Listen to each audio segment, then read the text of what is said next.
Speaker, जहाँ तक physiotherapist की बात है, जनाब स्पीकर, मैं खुद सारी रात उन खवातीन के साथ मैं बैठी रही हूँ यहीं असम्बली के बाहर।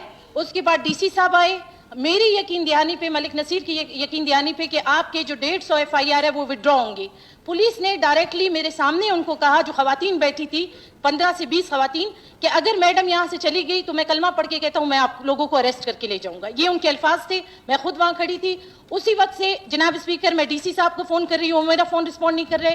कभी कहते हैं CS के पास है। मैंने ज़िया साहब को भी, मेरा ख्याल है 2 ड्राफ्ट आपको भी मैंने व्हाट्सअप किए थे, शायद आपने नहीं देखे वो। उसके अलावा मैं खुद वज़ीर आला साहब को मैं मुसलसल 4 दिन से कॉल कर रही हूँ कि उन बच्चों को उनके ऑफिस में भी नहीं जाने दिया जा रहा, और 150 के करीब, और उनमें से 2 स्टूडेंट जो है ना वो डायलिसिस पे हैं। जनाब स्पीकर ये बता दूँ, वो जेल में बंद है, 2 स्टूडेंट्स उनके डायलिसिस होते हैं, उस पर भी हमने बात की, लेकिन आज तक वो विड्रॉ नहीं हो रहा है। तो काइंडली आप रूलिंग दे दे, या ज़िया साहब यहीं पे बैठे हैं मिनिस्टर साहब, कि अगर आप इस पे इनका विड्रॉ करवा ले, कोई गुनाह तो नहीं किया, अपना हक मांगने आए थे।